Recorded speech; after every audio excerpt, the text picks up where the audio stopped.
नमस्कार, मैं हूं माधुरी कटरे ब्रह्म। आप देख रहे हैं बीटीवी प्राइम बुलेटिन। सबसे पहले डालते हैं नजर अब तक की हेडलाइंस पर।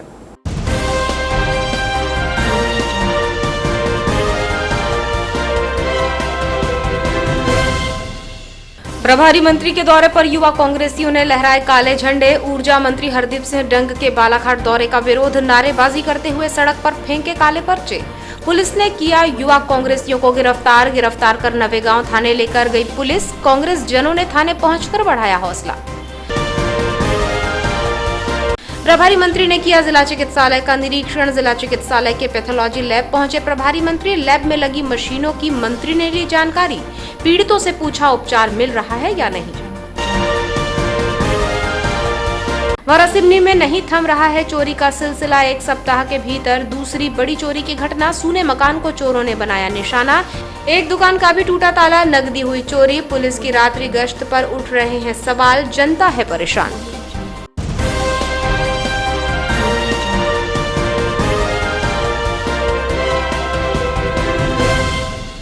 अब समाचार विस्तार से।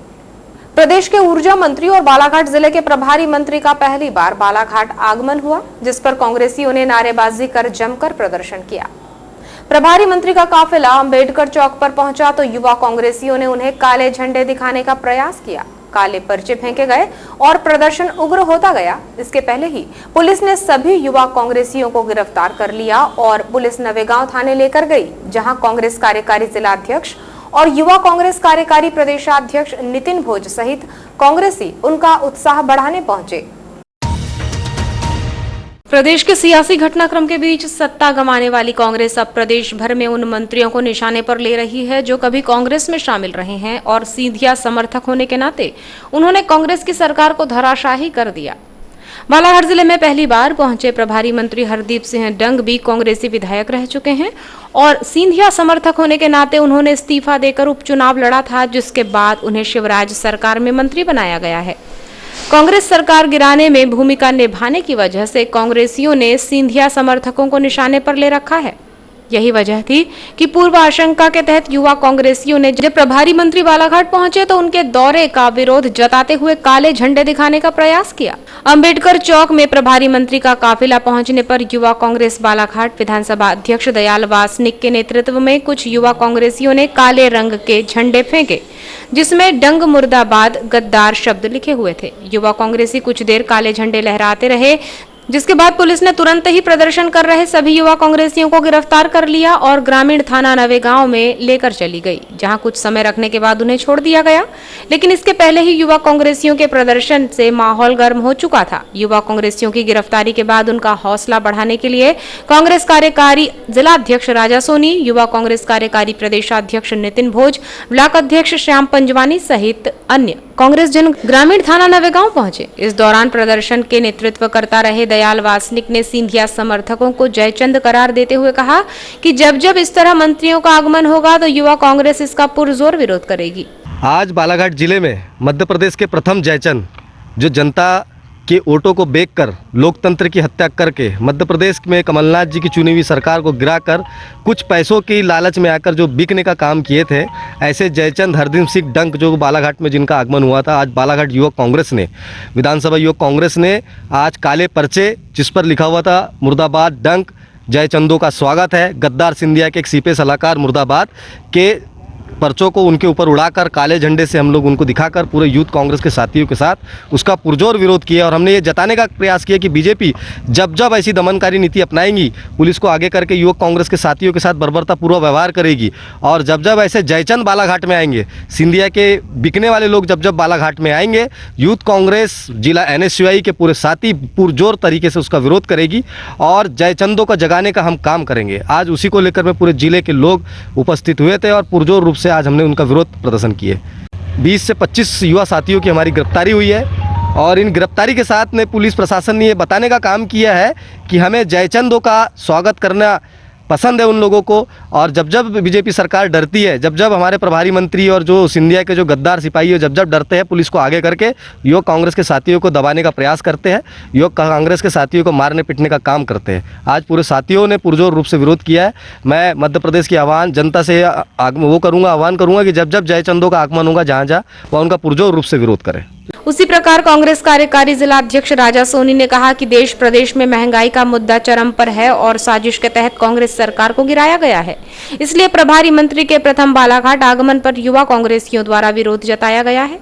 आज जो भारतीय जनता पार्टी के नवनियुक्त हमारे जिले के प्रभारी मंत्री हरदीप डंग जी का प्रथम बालाघाट आगमन हुआ था, और चूंकि आप सभी जानते हैं कि जिस तरह से पूरे देश में प्रदेश में महंगाई का मुद्दा जोरों पर चरम पर है, और इसके पूर्व में जिस तरह से भारतीय जनता पार्टी द्वारा साजिश करके कांग्रेस की सरकार को गिराया गया, इन सभी मुद्दों को लेकर आज युवा कांग्रेस और भारतीय राष्ट्रीय छात्र संगठन के युवाओं द्वारा हरदीप सिंह डंग जी हैं जो हमारे ज़िले के प्रभारी मंत्री, उनके खिलाफ में विरोध प्रदर्शन किया गया।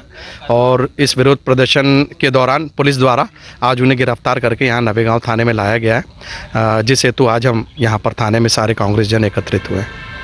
युवा कांग्रेस कार्यकारी प्रदेशाध्यक्ष नितिन भोज ने कहा कि जयचंद इतिहास में प्रसिद्ध हैं जो अपने राजा को धोखा दे रहा है। ऐसे ही जयचंद और धोखेबाजों की कमी नहीं है।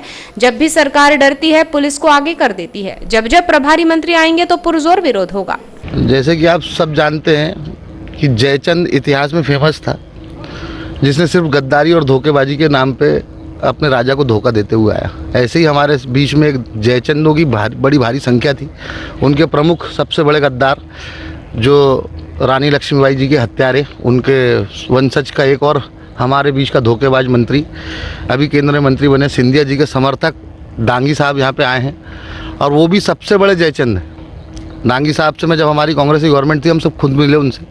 उनकी विचारधारा संपूर्ण रूप से कांग्रेसी थी, लेकिन जब जयचंद जैसे लोग आ जाते हैं तो पैसा मिलने पर अपने आप को ही बेच देते हैं। ऐसे ही लोगों का हमने विरोध किया यूथ कांग्रेस के माध्यम से। यूथ कांग्रेस दयाल वासनिक, सारे दिलीप, इससे गौरव, सारे साथी लोगों ने और एनएसयूआई के साथियों लोगों ने इसका विरोध किए। और हम ये बताना चाहते हैं जयचंद जैसे लोगों को कि ये बालाघाट की पावन धरा है, ये कमलनाथ जी की पावन धरा है। इस पर कदम रखने के पहले हमारे ऊपर से गुजरना पड़ेगा। ये तो ऐसा रहा कि पुलिस को आगे हमेशा कर देता है। जब भी शिवराज डरता है पुलिस को आगे करता है। तो जितनी भी पुलिस लगा ले, हमें जयचंदों को बालाघाट की पावन धरा में घुसने नहीं देंगे। 14 जुलाई को अपने एक दिवसीय प्रवास पर बालाघाट पहुंचे जिले के प्रभारी मंत्री हरदीप सिंह डंग ने जिला चिकित्सालय का औचक निरीक्षण करते हुए यहां की व्यवस्थाओं का जायजा लिया। इस दौरान उन्होंने जिला चिकित्सालय में बनी आधुनिक पैथोलॉजी लैब पहुंचकर यहां की व्यवस्था देखी।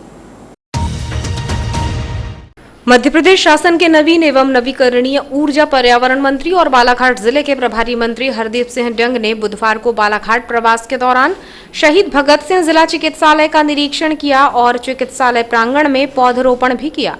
प्रभारी मंत्री डंग ने जिला चिकित्सालय पहुंचने पर शहीद भगत सिंह की प्रतिमा पर माल्यार्पण किया और चिकित्सालय प्रांगण में आयुष मंत्री रामकिशोर कावरे और विधायक गौरीशंकर बिसेन के साथ पौधरोपण किया। इसके पश्चात उन्होंने जिला चिकित्सालय की पैथोलॉजी का निरीक्षण किया और वहां पर उपलब्ध सुविधाओं को देखा। इस दौरान उन्होंने पैथोलॉजी में जांच कराने के लिए आए मरीजों से चर्चा की और उन्हें मिल रही सुविधाओं के बारे में जानकारी ली। जिला पंचायत प्रधान रेखा बिसेन, पूर्व विधायक रमेश भटेरे, केडी देशमुख, दीपक आर्य, पुलिस अधीक्षक अभिषेक तिवारी, मुख्य चिकित्सा एवं स्वास्थ्य अधिकारी doctor Manoj Pandey, civil surgeon doctor Ajay Jain और अन्य अधिकारी एवं गणमान्य नागरिक उपस्थित रहे। निरीक्षण के दौरान प्रभारी मंत्री डंग ने पैथोलॉजी लैब पहुंचकर यहां मौजूद पीड़ितों से चर्चा की, जबकि सिविल सर्जन से मिलकर लैब में मौजूद सभी मशीनों की जानकारी ली।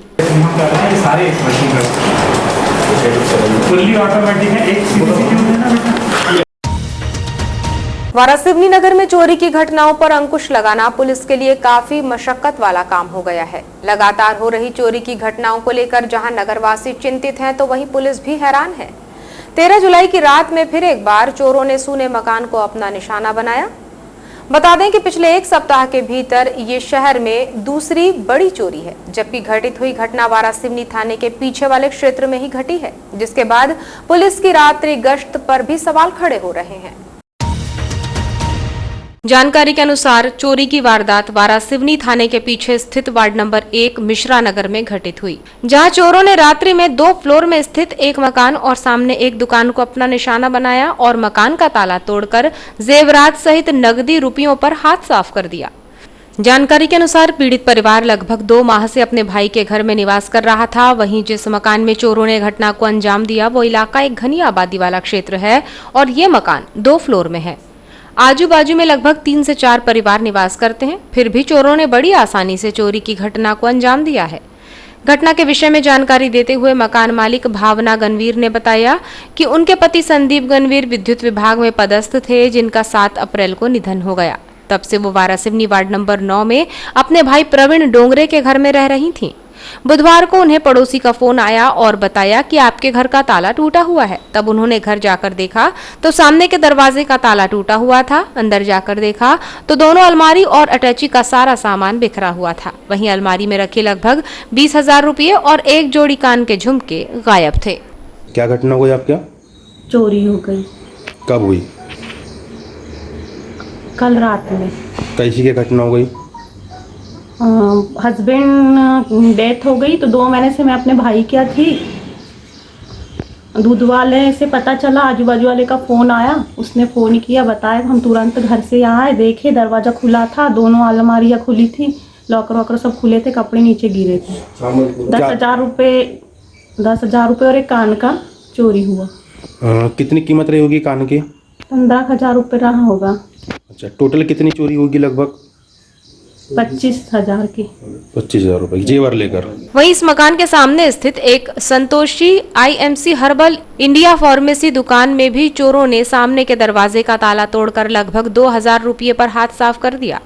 दुकान के मालिक को घटना की जानकारी का पता तब चला जब दुकान मालिक लखनलाल बिसेन अपनी दुकान खोलने आया। वहीं इसकी जानकारी पुलिस को दी गई। मौके पर पहुंची पुलिस ने बारीकी से घटनास्थल का मुआयना किया और जल्द ही चोरों को पकड़ने का आश्वासन दिया। आपको बता दें कि पुलिस द्वारा रात्रि में जो गश्त की जा रही है, बावजूद इसके चोरों को पुलिस का डर नहीं दिख रहा है, जिस कारण चोरों के हौसले बुलंद दिखाई दे रहे हैं। चोरों ने 2 दिन पूर्व ही एक मोबाइल दुकान में चोरी कर कुछ सामानों को तोड़ फोड़ दिया था। हालांकि आरोपी CCTV कैमरे में कैद हो गया था, जिसके बाद पुलिस ने उस आरोपी को गिरफ्तार कर जेल भेज दिया था।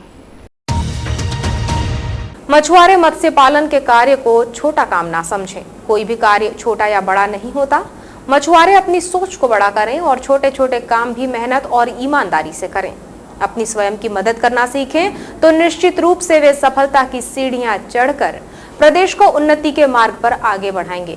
ये बातें मध्य प्रदेश शासन के नवीन एवं नवीकरणीय ऊर्जा पर्यावरण मंत्री एवं बालाघाट जिले के प्रभारी मंत्री हरदीप सिंह डंग ने 14 जुलाई को बालाघाट में आयोजित कार्यक्रम को संबोधित करते हुए कही।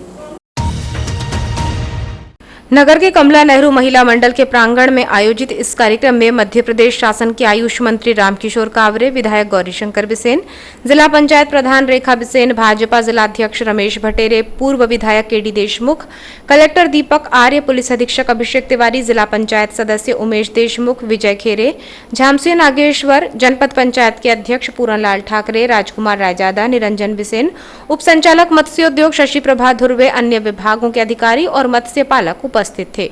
कार्यक्रम के मुख्य अतिथि प्रभारी मंत्री डंग ने कार्यक्रम में मछुआरों को संबोधित करते हुए कहा कि जब भी सरकार कोई योजना लाती है तो उसका मकसद अंतिम छोर के व्यक्ति तक उसका लाभ पहुंचाना होता है। जब सरकार योजनाओं के माध्यम से हितग्राहियों को ऋण और अनुदान देती है तो इसका मतलब होता है कि सरकार हितग्राहियों को और अधिक मजबूत और समृद्ध बनाना चाहती है। इसलिए हम अपनी सोच को बड़ा रखें और हर काम को ईमानदारी और लगन के साथ करें। जब भी सरकार कोई योजना लाती है तो उसके पीछे मकसद होता है कि जो गरीब व्यक्ति है, जो अंतिम पंक्ति का व्यक्ति है, उसको कैसे फायदा पहुंचाया जा सके। अगर योजना का सदुपयोग आपने करा तो आपका परिवार और आप बढ़ सकते हो। छोटे छोटे सहयोग से बड़े बड़े सपने आप साकार कर सकते हो। आपने योजना तो ले ली पर उसका सदुपयोग नहीं करा तो आप 6 महीने बाद कहोगे क्या हुआ, जहाँ खड़े थे वहाँ की वही नजर आएंगे। कहा जाता है ना कि बूंद बूंद से घड़ा बढ़ता है। तो छोटी छोटी बातों से अपन ने उद्योगपतियों का नाम लेते हैं, करोड़पति का नाम लेते हैं, पर जब उनकी हिस्ट्री अपन उनका इतिहास देखें ना, वो भी किसी टाइम पे बहुत छोटे आदमी थे, पर उन्होंने अपने समय का और अपने को जो योजना का मिली है उसका सदुपयोग करते हुए वो धीरे धीरे आगे बढ़े हैं। कार्यक्रम को संबोधित करते हुए राज्य मंत्री रामकिशोर कावरे ने कहा कि प्रधानमंत्री श्री नरेंद्र मोदी ने मछुआरों की चिंता की है और उनके कल्याण के लिए मत्स्य संपदा योजना बनाई है। इस योजना से जिले के अधिक से अधिक मछुआरों और मत्स्य पालकों को लाभान्वित करने का प्रयास किया जाएगा। के सभी अधिकारीगण, हमारे बालाघाट जिले के कलेक्टर श्रीमान दीपक आर्य जी, एसपी अभिषेक तिवारी जी, उपस्थित सभी सम्मान्य कार्यकर्ता बंधु, जैसा कि हम सबको जानकारी भी है और अभी मैडम ने विस्तार से हमारे मछली पालन विभाग के माध्यम से हमारे समितियों को हम क्या सरकार की ओर से दे सकते हैं, उस परिवार के किस प्रकार की चिंता हो सकती है, कैसे मत्स्य के क्षेत्र में, मछली पालन के क्षेत्र में कैसे लाभ कमाया जा सकता है, उस परिवार को कैसे राहत दे सकते हैं। इस प्रकार से हमारे मध्य प्रदेश के मुख्यमंत्री जी की ये अभिनव योजना, हमारे प्रधानमंत्री मत्स्य संपदा योजना, देश के प्रधानमंत्री जी ने इस प्रकार से चिंता हमारे गांव के उस समिति में हमारे जो भाई, गरीब भाई जो दिन रात मेहनत करके मछली को पालते हैं और उसके बाद में वह कैसे आमदनी का माध्यम बन सके, अपने परिवार के लिए कैसे लाभ का काम हो सके, इस प्रकार की चिंता करते हैं। आज कार्यक्रम में प्रभारी मंत्री डंग ने प्रतीक स्वरूप बैहर के शैलेंद्र टेकाम को बायोफ्लॉक के लिए 4,50,000 रुपये, पांडेवाड़ा के वेदराम राहंगडाले को नवीन तालाब के लिए 2,20,000 रुपये, किरनापुर की वंदना कावरे को मोटरसाइकिल के लिए 45,000 रुपये, डोंगरमाली की रेखाबाई को कियोस्क के लिए 6 लाख रुपये का चेक प्रदान किया। इस दौरान प्रधानमंत्री मत्स्य संपदा योजना के अंतर्गत जिले के मछुआरों को 140 मोटरसाइकिल, 4 ऑटो, 100 साइकिल और कोविड-19 संक्रमण काल में मृत मछुआरों की वारिस महिलाओं को आजीविका चलाने के लिए 6 मोपेड का वितरण किया गया है। इन सभी वाहनों के साथ ही मछुआरों को आइस बॉक्स भी प्रदान किए गए हैं। ये थी अब तक की खास खबरें। विस्तृत समाचारों के लिए देखिए रात 10 बजे BTV बुलेटिन। अब आज के प्राइम बुलेटिन से दीजिए इजाजत। नमस्कार।